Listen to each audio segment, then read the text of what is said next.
asked. There's only the one. And we both had our burgers cooked medium. Yeah, that's how I like it.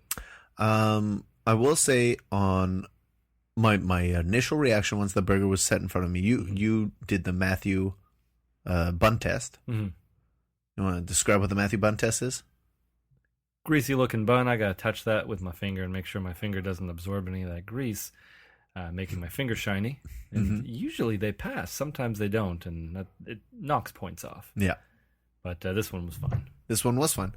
But I did notice the menu specifically says it's a poppy seed and onion burger. Yeah. There were like no poppy seeds on the thing. Yeah. I expected it to be covered in poppy seeds. I like me some poppy seeds. There are barely any. No, I was okay with that. I didn't need an abundance of them. Just the fact that they were once there is okay for me. That they were once there. If they had been brushed off they in the brush cooking off process, easy. that's perfect for you? Yeah, they brush off real easy. By the time They it gets do. from the kitchen to our table outside, I'm surprised any of them stiff held breeze and all those poppy seeds are gone. on. Yeah, they're holding on for dear life. So, Matthew, you were telling me we got those burgers set in front of us. Or no, while we were waiting for our burgers, you were telling me that you're going about your life, and in every man, woman, and child, you see the face of David Spade. Well, yeah, we got to put some context into that. He's in town. Okay. Was he in town doing? Some just for laughs thing. Oh, okay. But I'm having conversations with people outside, and I keep getting distracted and looking over my shoulder, looking around because I think I keep seeing David Spade. Now, are you excited to see David Spade, or do you just feel that David Spade has obviously the most average look that anyone can look like David Spade? I guess I never would have thought that, but it's just there's a lot of people out there that kind of look like David Spade. They got long, dirty blonde hair, a little wispy mustache. They're skinny, scrawny, unremarkable, really. But there's a lot of people out there that look like Joe Dirt. and the thing is, too, is like I'm sure if I did see David Spade, I wouldn't even recognize him. Because Why is he's that? so plain. Because he looks just like He's everyone else blend you in. see on the street. I'm going to be looking for someone who I think is David Spade. And I don't even know because I don't care. If I see David Spade, I'm sure I would care a little bit. But just because I keep thinking, I see him on the face of every child. So let's say you're in line at the bank. Yeah. And behind you, you look behind you, there's a guy who's wearing some reflective sunglasses. But you're like, pretty sure that's David Spade. And then as you're leaving, he pulls out his MasterCard and you notice it says David Spade. How close am I to him? I don't know. You know, whatever. Let's just go with the story. Yeah. Are you stopping him after? Like you're waiting outside the bank to be like, even it seems weird to say Mr. Spade. What would you call him? David. No, you know what? Like David Spade. I have trouble speaking to actors or celebrities that I like. And David Spade, on the other hand. Well, I don't know what to say to them. I definitely don't know what I would say to David Spade. I'm like, I saw Benchwarmers. I didn't care for it very much. Do you think his reaction would be like, thanks, man, that was 15 years ago? It's like, well, what have you done lately? Joe Dirt 2? I mean, I believe that is more recent than Benchwarmers, but... Probably. I don't know. I saw him on a Netflix show this year. Yeah. I'm not saying I don't hate him like I hate Dax Shepard. I Dax saw him Shepard. a lot over the weekend, and it was never him, but my mind always jumped. Is that David Spade? Is that David Spade? Now, what if David Spade spoke to you first? What if he was like, hey, man, I'm David Spade. Can't even say his name properly. What a chump. Hey, man, I'm David Spade. You know where I could get a good burger? I would probably clam up, though. I'd freeze up. I wouldn't know what to say. You'd be like, McDonald's. Mr. David. Mr. David. No, I don't know. I would think, why is David Spade talking to me? You'd squint and turn around and walk away. I probably wouldn't even let him say, hi, I'm David. As soon as he starts like, I'm sorry, sir, I don't have any change. You're just like, yeah, you shut your dirty Joe mouth. I don't want to hear any of it. It's like, no, you don't understand. I'm not a homeless person. I'm David Spade. That's worse. That's worse. What does this hatred of David Spade come from? I'm all over the map here because I didn't think I hated David Spade. It would seem though that you but do. I'm thinking back to the movies, and it's like if you're making Joe Dirt 2, that's worse than being a homeless man. It's pretty dirty. Yeah. It's twice as dirty, I guess. So you haven't seen David Spade. The Just for Laughs festival is over now.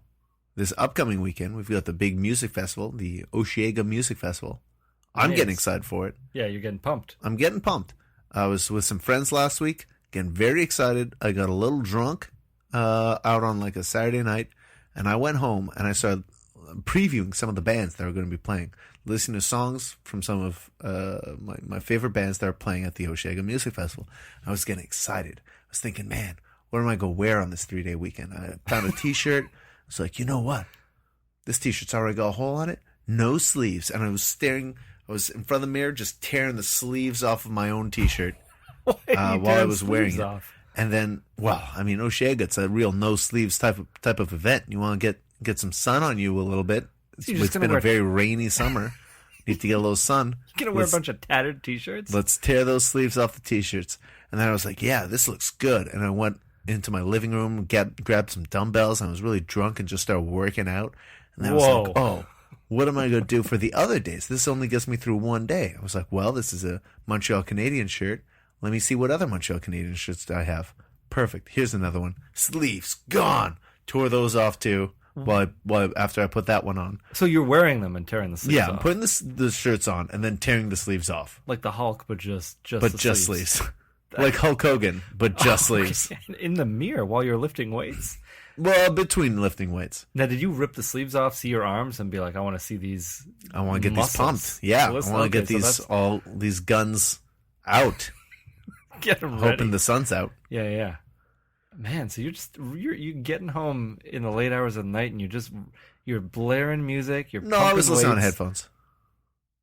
So even weirder if someone's just watching through a window. Who's watching me through the window? Yeah, I guess that is weird if I'm just like working out in silence and tearing sleeves off my shirts. It's like, yeah, I think he's going back. He's ripping another shirt sleeve off. One wasn't enough. He's ripping all the Canadian shirts. Oh, he's trying on a jersey. What's he gonna do? Oh no, he just likes it. He's taking it back off and hanging it back up. Okay. It's like, he's going back to the mirror. So I'm pretty excited about Osheaga. I've got my sleeves all ripped off. Did you wake up to this? Like, did you remember doing this? Oh, yeah.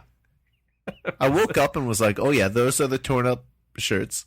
And I found, like, sleeves and sleeve bits all over the place. Sleeves everywhere. There were sleeve bits kind of everywhere.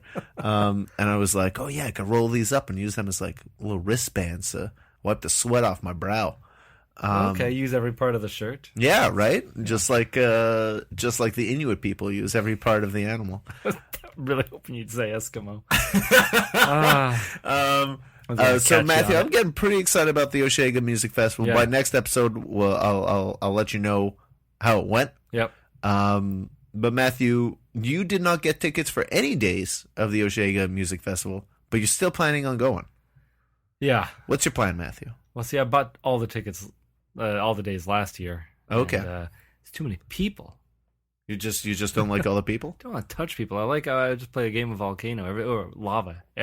Instead of the ground being lava, okay, everybody's lava. There's just a bunch of molten magma men. Oh, the molten man. And I just don't want to touch them. I don't want to get their skin on my skin. So I need to stay away. I'm going to go to the park outside of the fence. I won't see any of the bands, but I can hear them. That's true. And that's the point of music, isn't it? To listen. Yeah, I don't need to see it. And if I'm seeing it, I'm probably just watching it on a screen anyway because I'm not fighting my way to the front. Are you going to fight your way to the front? No, we'll see. Case by case. Okay.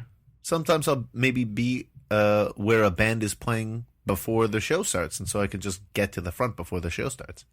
See, I'm going to be out on the side. I'm going to be having a picnic. You know, all the food I want, and maybe some champagne, maybe a little hammock. So if you want to take a break, come on, visit, grill up a burger or something. Maybe I will. Now, Matthew, I've got a couple details I'd like to bring to your attention. Lay them on me. The Osheaga Music Festival is not at the park that it always is at. It's at the racetrack this year. That is upsetting news to hear. Is that going to put a monkey wrench in your plans? It likely will. So you're saying it's not going to be at the stage, the big stage, not the same water, place. No, like it's the river. They're organizing it all on the racetrack this year because there's renovations to put it one way. It's just a big parking lot. at the What do park. they have to do to it? Well, they're I think they're somehow like reinforcing the ground so it doesn't mud up and destabilize so much during these outdoor concerts. And they're building a sound barrier so that people on the South Shore don't have to listen to some of the world's greatest bands. It was too much of a ear sore. Yeah, well, as long as I can still hear it from the other side of the fence, I'm okay. But, well, it is upsetting news. I don't know if I want to do a picnic where I can only kind of hear it. Well, we'll see. And the other detail was, why don't you buy a ticket for one day and support a one-time guest of the show, Matthew Fiorentino, and his band Heat are playing at the Osheaga Music Festival. I'm planning on being front and center. See my pal, give him a wink and a nod.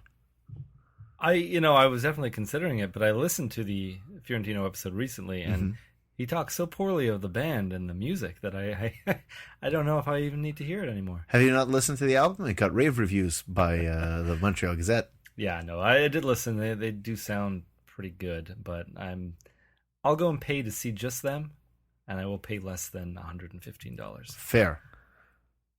All right, so next week you'll hear an update of both of our experiences of the Osheaga Music Festival. Yeah.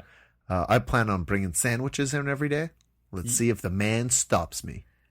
That's really exciting. I do want to hear an update. And if the man does stop you, Sebastian, maybe I'll huck some sandwiches over the fence to you. I love this idea. Tracking you down and then getting sandwiches thrown at me. Yeah. This sounds like a dream. Honestly, Matthew, I've been on a real sandwich kick for the last 3 weeks. Yeah?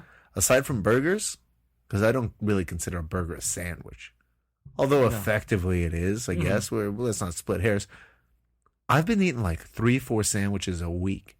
Turkey sandwiches, roast beef sandwiches, Vietnamese banh mi sandwiches, sub sandwiches, club sandwiches. I'm all over the sandwich map, Matthew. Yeah. I've been going sandwich crazy, and you know what? I think I've rekindled a love of sandwiches that I've really neglected for a while. At a PB&J today. Sandwiches, Matthew, they're good.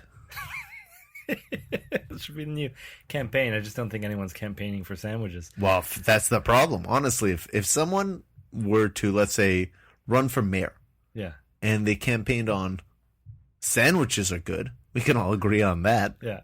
Let's start Vote small. for me. Yeah. We'll build off of this. But then they're like, yeah, but what do you want for the city? Sandwiches. Is that complicated? Everyone likes a sandwich. Everyone deserves a sandwich. So they're like, no. What do you want to do for this city? He's like, are you asking me what I want in the sandwich? Because I will cut sales taxes on sandwiches and the ingredients for sandwiches. Yeah. No more tax on bread. I don't know if there was a tax on bread. I don't think there's tax on bread. I don't think there is tax on groceries. No. Unless it's like sugary and like a fruit by the foot. That's right. You'll probably pay taxes. No more tax on pre-made sandwiches. I'm going to get this sandwich industry off the ground. This is a city of sandwiches. Yeah. You were and I am a man of sandwiches. Yeah. And a man of the people. A man of this city. A city of sandwiches. Jesus, I don't think I've ever had such a love for sandwiches. Every now and then, probably once a year, I get a sandwich kick. But it's really just the club sandwiches. Club sandwich is a real good sandwich. Don't get me wrong. So good. Every time I eat one, I'm like, why don't I eat this every day? And then I remember how much work it is. What do you mean? What's the work? To make one? To make it. Oh, to make one's a lot more work than to eat one, obviously. Yeah, it's like if you go to most fast food restaurants and they have a club sandwich on the menu and you ask for it, they are very upset. Really? Oh, because it's a little bit of work. Yeah, it's like, well, we just want to throw a hot dog into the... Sure. But now we got to cook the chicken. We got to make a 3-layer sandwich. We got to get those fancy toothpicks. Yeah. You know, those fancy toothpicks are one of the best parts of the club sandwich. Mm-hmm. It's like I'm at a fancy party. Yeah, it tastes better. It does. A little green foil. Green or orange or red, whatever the color. Good. That foil really lends to the taste. Yeah. Matthew, we didn't have a fancy toothpick in our burgers today. No. But we did have a skewer. Was it a skewer? Just an extra long toothpick. No, it was a skewer. What are you gonna skewer on there other than olives?